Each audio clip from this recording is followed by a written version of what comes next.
Actually time is not the main thing, it is the only thing. अब आप में से बहुत सारे ऐसे बच्चे हैं जो जेई 2026 के लिए स्टार्ट करना चाहते थे या रीस्टार्ट करना चाहते थे, पर ये कहीं ना कहीं उस तरह से नहीं हो पाया जैसा आप चाहते थे।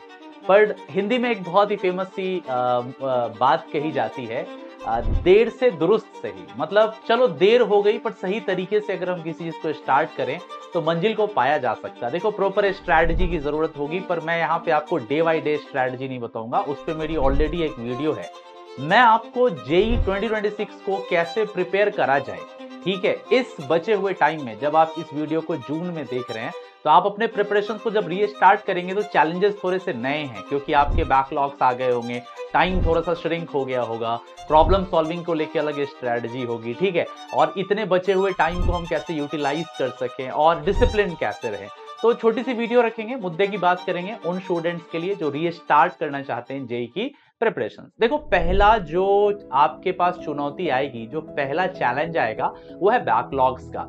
जैसा कि तुमको पता है कि जेई की प्रिपरेशंस 1 ईयर में लोग जनरली सेकेंड अटेम्प्ट खराब होते साथ ही वो स्टार्ट कर देते हैं, क्योंकि उनको पता होता है कि अब मेरा इस साल तो नहीं होगा। तो कहीं ना कहीं जब हम जून में बात कर रहे हैं रीस्टार्ट करने की, तो आपका थोड़ा बहुत तो बैकलॉग्स पक्का हो गया होगा। तो हमें कोशिश करनी है कि जो बैकलॉग्स हमारा इकट्ठा हो गया है, राइट, फिजिक्स में, केमिस्ट्री में, मैथमेटिक्स में, उस बैकलॉग को जितनी जल्दी हो सके कवर करा जाए।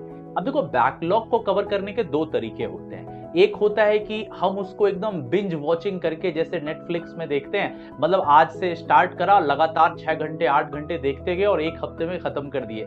मैं इसको बहुत ज्यादा इसके फेवर में नहीं हूं, राइट।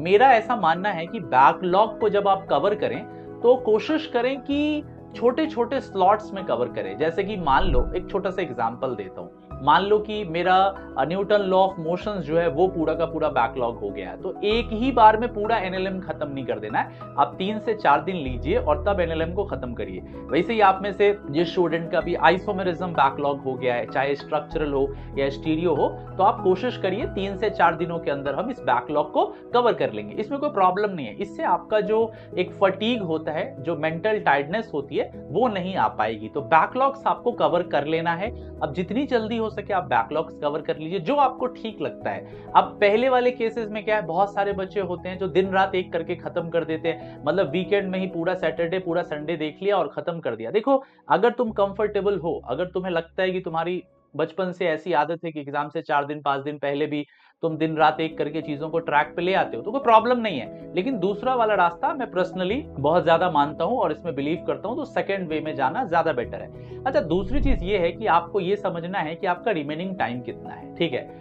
तो अगर अभी जून का महीना चल रहा है, आप फर्स्ट वीक में वीडियो मान लो देख रहे हो, सेकंड वीक में देख रहे हो, तो जून ले लो, एक महीना, जून जुलाई अगस्त सितंबर अक्टूबर नवंबर दिसंबर। तो अगर मान लो कि तुमने अभी से रीस्टार्ट करा है, तो तुम्हारे पास 7-8 महीने का ही मोटा मोटी टाइम है, मतलब 200 से 250 दिनों का टाइम लेके चलो, और इस टाइम के अंदर ही अपना सिलेबस खत्म करने की कोशिश करो।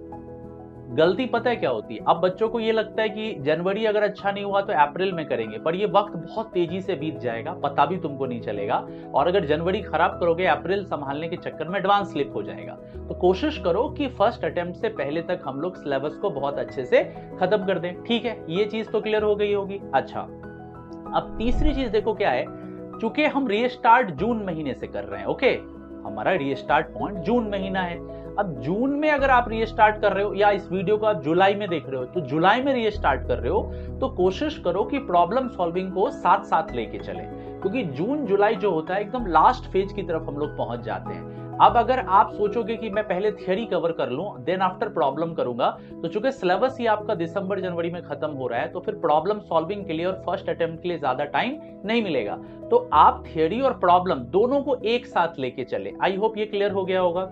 अब जो बच्चे मार्च अप्रैल से स्टार्ट करते हैं, वो थोड़ा प्रॉब्लम को डाइल्यूट करके भी चलते हैं, तो उनका सिलेबस अक्टूबर नवंबर तक, दिसंबर से पहले पहले खत्म हो जाता है, तो उनके पास 1.5-2 महीने का टाइम मिल जाता है प्रॉब्लम सॉल्विंग के लिए। आपके पास ये वाला टाइम नहीं है, तो इसका जरा ध्यान रखिएगा। अच्छा, अब एक चीज और है, यहां पर एक मिस्टेक है चौथी पॉइंट में, सिलेबस कंप्लीशन को लेके। आप में से बहुत सारे बच्चे सोचते हैं कि यार सिलेबस तो कंप्लीट करना है, तो हम लोग एक काम करते हैं, जनवरी तक अगर हमारा 80% 90% हो गया, अप्रैल में पूरा कर लेंगे। देखो, अगर तुम 80% सिलेबस जनवरी से पहले करते हो, मान के मैं चलता हूँ, ठीक है, तो तुम्हारा जनवरी अटेम्प्ट तो ऐसे ही अच्छा नहीं होना है, तुम्हारे 95-96 परसेंटाइल बनेंगे, उससे ज्यादा नहीं बनेंगे। और जनवरी के बाद जब तुम चीजों को ट्रैक पे लाने की कोशिश करोगे तो बाकी 20% में फैब मार्च आ जाएगा, तो एडवांस पूरी स्लिप कर जाएगी। तो कोशिश करो, भले ही तुमने लेट रीस्टार्ट करा है, पर फर्स्ट अटेम्प्ट से 10 दिन 15 दिन पहले भी तुम्हारा सिलेबस खत्म हो जाना चाहिए। अगर तुम जून जुलाई से स्टार्ट कर रहे हो, आई नो थोड़ा पढ़ना ज्यादा पड़ेगा, 12 14 15 घंटे डेली पढ़ना पड़ेगा, पर यार एक बार तो लाइफ में मेहनत करनी होगी ना। आप कब तक एक्सक्यूज देते रहोगे कि यार 12 घंटे पढ़ेंगे, मेंटल हेल्थ खराब हो जाएगी, हाँ बॉडी वीक हो जाएगा, पर हम कब तक ये एक्सक्यूज देते रहेंगे? जिंदगी में बार बार तो कॉम्पिटेटिव एग्जामिनेशन आता भी तो नहीं है ना। अभी तक जो भी तुम एग्जाम दे रहे थे नंबर के लिए दे रहे हो, अब जो तुम एग्जाम दे रहे हो ऑल इंडिया लेवल पे 15 लाख बच्चों के बीच में टॉप 10,000 बच्चों में आने की कोशिश कर रहे हो, सिलेक्शन रेशियो 0.667%, और 5,000 में आओगे तो सिलेक्शन रेशियो 0.33%। तो इतने सेलेक्टेड बच्चे में आने के लिए आपको 14-15 घंटे तो पढ़ना होगा। तो कोशिश करो थोड़ा ज्यादा पढ़ के, थोड़ा ज्यादा एफर्ट मार के भी हम किसी तरीके से जनवरी से तक अपना सिलेबस खत्म कर दे, ठीक है। अच्छा, पांचवी और लास्ट बात, यार देखो, पहली बात तो तुम इस वीडियो पे आए हो, जून जुलाई में इस वीडियो को देख रहे हो, तो मैं ये मान के चलता हूँ कि डिसिप्लिन के मामले में तुम्हारा ट्रैक रिकॉर्ड अच्छा नहीं है, ठीक है, फ्रैंकली स्पीकिंग। क्योंकि अगर इतने डिसिप्लिन होते तो मार्च में स्टार्ट करते, अप्रैल में स्टार्ट करते तैयारी। अब जून जुलाई में चला गया, इसका मतलब थोड़े से तो कामचोर हो। तो अब ये कामचोरी को बंद करनी होगी हमें, हमें अब डिसिप्लिन रहना होगा, ठीक है। अब अभी से ही सही कम से कम पढ़ना तो होगा। तो कोशिश करो रेगुलर बेसिस पर पढ़ाई करने का, किसी तरह की कामचोरी अब ना करें, है ना। अब किसी तरीके से टायर्ड ना हो, अब किसी तरह से डिस्ट्रैक्ट ना हो, और कोशिश करें कि मतलब एवरीडे पे पढ़ें।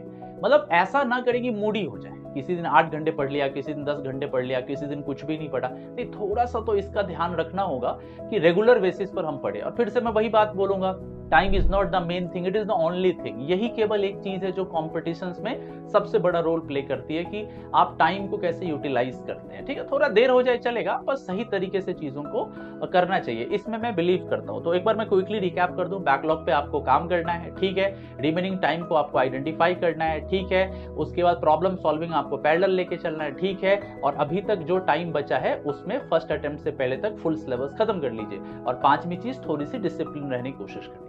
अब देखो, इसमें मैं तुम्हारी एक और मदद कर सकता हूँ। आप में से बहुत सारे बच्चे मुझे देखते हैं, मुझे जानते हैं, ठीक है। अगर नहीं जानते तो गूगल पे सर्च कर लीजिएगा MK सर या IITN एक्सप्लेन्स या कासिफ सर ऑर्गेनिक केमिस्ट्री। देखो, अगर आप मुझसे पढ़ना चाहते हैं या मेरे साथ लेजेंड लेवल के एजुकेटर से पढ़ना चाहते हैं, तो आपको मैं स्क्रीन पर पॉपअप करवा दे रहा हूँ। ये जो आपको बैच दिख रहा है, ये हमारा फिनिक्स बैच है।